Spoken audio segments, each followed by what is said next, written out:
Olá, queridos. Esse é o quadro A Hora da Palavra. E hoje o nosso programa, o programa Amor Maior, está tendo a alegria de receber nosso pastor Jarmuth Jordão, pastor da ADVEC Macaé. E eu fico assim muito feliz em recebê-lo, né, na nossa programação. Eu tenho certeza que ele vai trazer uma palavra poderosa para a tua vida. Mas eu tenho que dizer que ele é meu pastor e a gente tem o acompanhado, né? Acompanhado dia a dia, né? Um homem honrado que é, né? Uma postura abençoada, um homem que é romântico. Ah, eu gosto disso. Vocês sabem que eu gosto disso, né? Pois é, e que sempre traz para a gente, né? Uma seriedade, e a gente tem aprendido muito com ele, muito, muito, muito. E eu só tenho que dizer muito obrigado, meu pastor Jarmuth, por estar aqui, né, na nossa programação e abrilhantar. Estou muito feliz com a sua presença aqui. Tudo bem, meu pastor? Paz. Paz. Tudo bem, Edna. É um prazer muito grande estar aqui. É uma honra para mim ter sido convidado para esse programa de estreia, de um programa que eu sei que será um sucesso. Amém. Aqui, não apenas em Macaé, mas na região, nessa emissora. Muito obrigado, viu, pelos elogios, pelas palavras. Eu estava até imaginando que estivesse se tratando de uma outra pessoa. Ah, meu pastor. Como você falou do meu nome, muito obrigado. É ele, é uma bênção mesmo. E assim, o que eu admiro é o seu conhecimento, a sua maestria, a administração de excelência e, acima de tudo, a simplicidade. Isso realmente nos encanta. E eu louvo a Deus, viu, meu pastor, pela sua vida. Obrigado, Edna. Obrigado. Está pronto seu coração? Estão prontinhos? Pois é. Agora ele vai trazer uma palavra poderosa. Eu tenho certeza que Deus será um momento assim de transformação, de libertação. E eu tenho certeza que essa palavra vai alcançar a sua vida e a sua família. Pastor Jarmuth, deixa Deus te usar. Um texto que eu escolhi, Edna, para ministrar, é um texto que a gente tem pregado lá na igreja a respeito do conhecimento de Deus, da necessidade do conhecimento de Deus.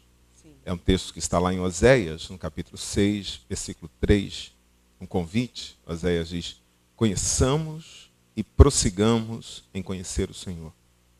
Eu acho que o maior desafio da igreja nesses dias não é o desafio ligado a grandes manifestações de poder, de milagres.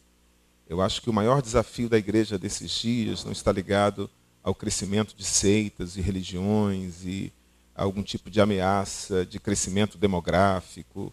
Eu acho que a maior ameaça da igreja e o maior desafio da igreja, essa seria a palavra, o termo, nesses últimos dias, está ligado ao conhecimento genuíno da palavra. Maravilha. Nesses dias, crentes não têm sido mortos em arenas. Satanás não usa mais a estratégia que usou no início da igreja, de perseguir a igreja, de matar crentes em praças públicas, em locais públicos, pelo menos na nossa nação, onde a gente vive, no Ocidente, de uma forma geral. A nossa maior ameaça e o desafio da igreja está ligado à questão da doutrina, da pureza doutrinária, do conhecimento de Deus, de crentes que conheçam a palavra, que conheçam Deus, não apenas as Escrituras, mas as Escrituras e o poder de Deus, como disse Jesus. Esses têm sido dias de engano. A Bíblia diz que muitos seriam enganados, se possível até os escolhidos seriam enganados. Jesus fala de pessoas que chegarão para ele e dirão assim: Senhor, em teu nome nós pregamos, fizemos milagres, maravilhas. E Jesus vai dizer para essas pessoas assim: apartai-vos de mim, que eu não conheço vocês. Eu não sei quem são vocês. Então hoje eu vejo muitas igrejas, às vezes até ditas evangélicas, mas que não pregam a mensagem genuína do evangelho, que não pregam a palavra com pureza. E eu vejo que muitas pessoas estão seguindo lugares assim, estão frequentando lugares assim, imaginando que às vezes até estão numa igreja, mas onde o evangelho, que é pregado falando de arrependimento, de pecado, de salvação, do poder do sangue de Jesus e da salvação única em Jesus, muitas coisas como essa, básica, têm sido retiradas das mensagens. E eu acho que o grande desafio nosso como pregador da palavra é pregar uma mensagem pura, genuína, que traga o povo a um conhecimento aprofundado da palavra.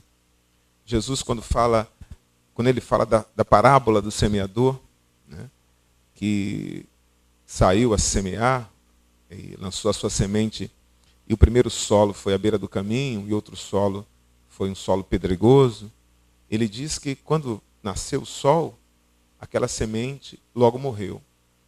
Mas ele explica que não morreu por causa do sol.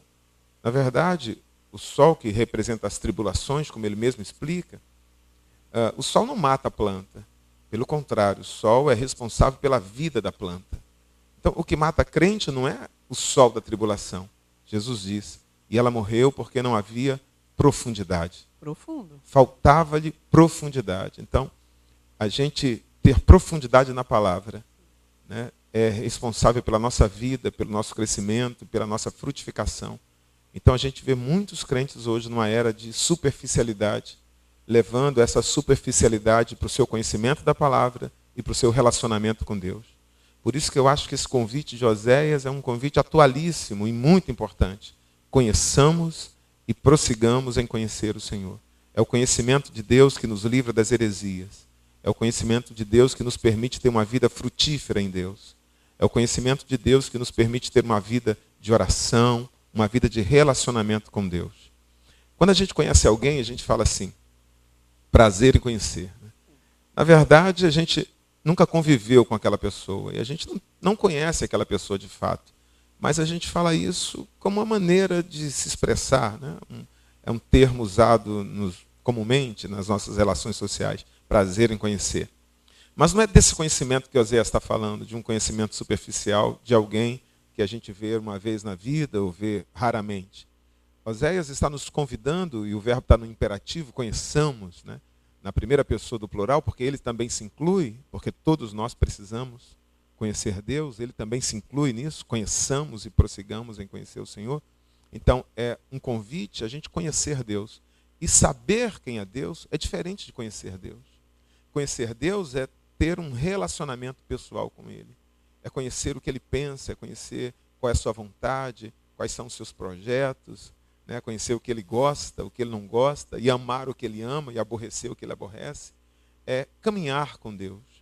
A Bíblia fala da história de Jó, muito interessante.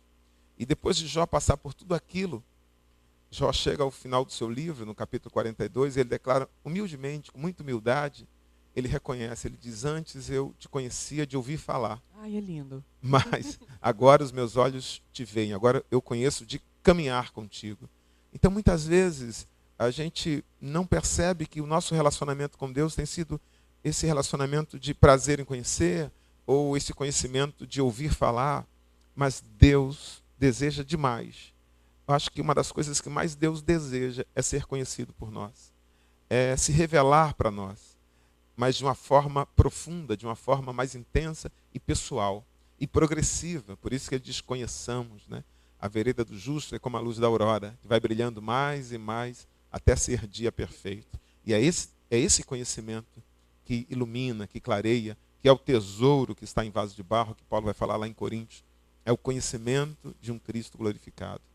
Quando Deus cria a natureza, Ele assina toda a natureza. Ele deixa a sua marca para que o homem possa identificar um Criador. Quando a gente olha para o Sol, para o sistema solar, né, para os planetas, para a Lua, para toda essa engrenagem, né, a gente percebe que há um Deus que criou todas as coisas. E o Salmo 19 diz que um dia declara outro dia, né? Que uma noite proclama outra noite. Há uma mensagem pregada em todo o universo. E Deus deixou a sua assinatura não apenas nessas coisas mega, grandes, mas nos olhos de uma formiga, nas asas de uma borboleta, no sorriso de uma criança. A gente pode ver Deus em tudo isso. Deus quer tanto ser conhecido que Ele deixou o desejo de conhecê-lo em nós. Quando Ele nos criou com um desejo inato de conhecê-lo.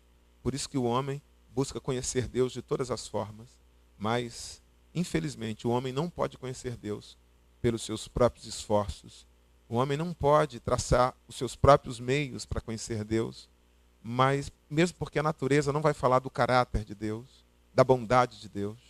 A Bíblia diz lá em Hebreus que Deus tem falado nesses últimos dias por meio de Jesus. É a palavra que nos ensina a respeito do caráter de Deus. É através das Escrituras, é através da Bíblia que você pode conhecer Deus. Se você tiver uma Bíblia em casa, leia a Bíblia. É ela que é fonte de vida e de vida eterna para você. Se você deseja conhecer Deus, procure uma igreja evangélica perto de sua casa. Uma igreja que pregue a palavra, uma igreja que vai instruir você nesse caminho de conhecer Deus. E é interessante que essa semana eu ouvi uma frase que tem muito a ver nesse momento. O pregador dizia o seguinte, que uma pessoa apática, com o rosto apático, depressivo, ele não conhece a palavra. Agora, quando a pessoa conhece a palavra, há um brilho especial, há um brilho diferenciado. Então, é o que o senhor falou, tem que realmente buscar conhecimento. Eu acho interessante também, pastor, em uma das suas palestras, eu ouvi o senhor falando com muita propriedade sobre esse vazio existencial. O homem já nasce com ele. Existe uma peça, né, que se encaixa perfeitamente. E essa peça, qual é essa peça, pastor? É Jesus. Falar sobre esse rosto abatido e a palavra. Sim. Há uma relação direta sobre isso. Eu estava lendo essa semana na revista super interessante sobre os neurônios do sistema digestório. Olha aí. Eu não sabia disso, eu soube recentemente, né, de como o sistema digestório se comunica com o nosso cérebro, que tem ligação direta com a nossa personalidade, com o nosso estado de humor, nosso estado de espírito. Sim. Né? Eu, particularmente, eu sou um exemplo vivo disso. Se eu estiver com fome, eu fico mal-humorado, fico de cara feia. Mas se eu estiver bem alimentado, eu fico feliz. Ah, que bom. E a palavra é o alimento do espírito. Por isso que quando a gente se alimenta da palavra, a gente pode ter uma alma feliz. Olha aí. Né? A respeito disso, desse vazio, né? Dessa peça que falta dentro da gente, Deus como fabricante, nós como produto, né, de sua criação. Eu gosto dessa Ele comparação. criou todos nós, e perfeito como ele, mas ele propositalmente tirou uma peça. É um vazio, algo que nos falta. E quando você procura estudar culturas, né, civilizações, você vai ver que toda civilização busca Deus. Né? Os maias, os incas, os indígenas brasileiros, tribos africanas, eles vão adorar o totem, eles vão adorar o rio, eles vão adorar o mar, o sol, o tatu, o boto cor-de-rosa. O homem está buscando Deus, buscando preencher esse vazio. Né?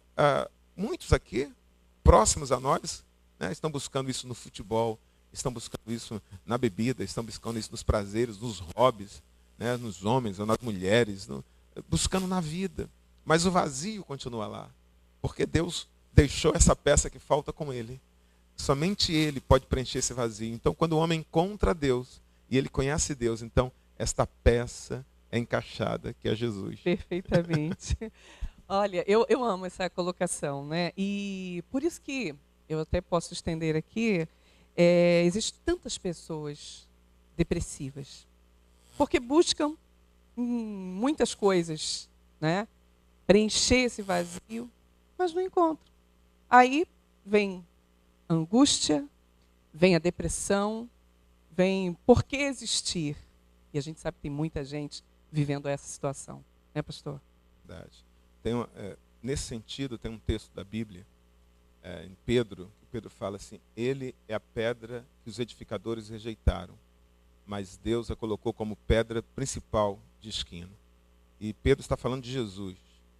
Eu nunca entendi muito bem essa passagem, até que li nos escritos judaicos o seguinte: a Bíblia não conta isso, mas alguns escritos rabínicos, sim, de que na construção do templo de Salomão, as pedras vinham cortadas, as pedras vinham prontas já para serem encaixadas, não havia barulho de martelo, não havia nada cortando, elas vinham moldadas. Interessante. E entre essas pedras, conta essa história da construção do templo de Salomão, veio uma pedra que não encaixava em nenhum lugar.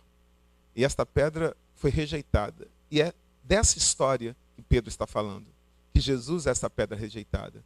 Então o templo continua a ser construído, até que chegou um momento em que nenhuma pedra encaixava. Tinha um espaço que nenhuma pedra encaixava. Então chamaram os construtores mais experientes, e eles tentaram encaixar alguma pedra, e nada encaixava naquele espaço. E a obra ficou comprometida. O templo não poderia ser concluído se aquele espaço não fosse preenchido. Aí lembraram da pedra rejeitada. Aí pegaram a pedra rejeitada e colocaram lá, né, deve ter feito aquele barulho. Nossa, Cloc. entendi. Aí Pedro está dizendo, é isso, Jesus é esta pedra, que foi rejeitada, mas pelos edificadores, mas Deus a fez como pedra principal. Nós somos um templo em construção. E quando a gente não coloca Jesus nesse espaço vazio, nós somos um templo incompleto. Nos falta algo, né? Perfeito. É colocar Jesus no coração que você vai ser completo. Ai, perfeito. Gente, eu amo a palavra. Amo, que lindo. Deus abençoe, que benção. Eu tenho certeza que você está aí tão abençoado quanto nós aqui no estúdio estamos, né? É a palavra de Deus que transmite vida. É a palavra de Deus, né, que faz toda a diferença na nossa vida. E eu estou aqui, né, conversando com meu amado pastor Jarmuth Jordão. Estamos quase terminando aqui, né, esse momento da hora da palavra. Mas pastor Jarmuth Jordão é pastor aqui na nossa igreja, a DEVEC, né, de Macaé, e tem sido bênção, né, para a nossa vida. E, pastor, fala para a gente o endereço da igreja. A igreja fica na Praia Campista, ali paralela a Amaral Peixoto, é como se fosse Amaral Peixoto, é uma rua assim abaixo, né, que é chamada Rua Guadalajara, se escreve assim em espanhol, Guadalajara, 1612. É um prédio de esquina, fácil de se encontrar, Assembleia de Deus, Vitória em Cristo, pastor Silas Malafaia, o pastor da igreja, e eu estou aqui representando, sendo presenteado por ele, né, em estar aqui conhecendo esse povo maravilhoso, como você, Edna, como seu esposo, e tantas pessoas maravilhosas que têm me acolhido, que têm me abraçado, e Deus tem colocado tantos homens maravilhosos para estarem ombreados comigo, e mulheres de Deus também. Que bom. Né, tantas pessoas para fazer aquela obra, e Deus tem feito grandes coisas ali, como você é testemunha. Pastor, com certeza, eu sou testemunha, e eu quero agradecer, já está quase terminando, né, gente? Ele vai voltar, com certeza, mas eu quero agradecer mais uma vez a sua presença, né? A sua presença, que Deus continue te usando poderosamente, né? Porque nós temos sido realmente muito abençoados. Macaé, né, está de parabéns, né, por ter grandes líderes, né, como eu sempre falo, grandes líderes, igrejas que realmente se preocupam com você, com a sua família, porque esse é o nosso maior foco, é você. E eu louvo a Deus pela tua vida, meu pastor. Muito obrigado mais uma vez. Que Deus te abençoe cada dia mais. Pastor Jarmuth Jordão. Eu que agradeço, de verdade. Muito obrigado. Conte com a gente sempre. Um abraço a todos. Obrigado, gente. Até a próxima, se Deus quiser. Paz.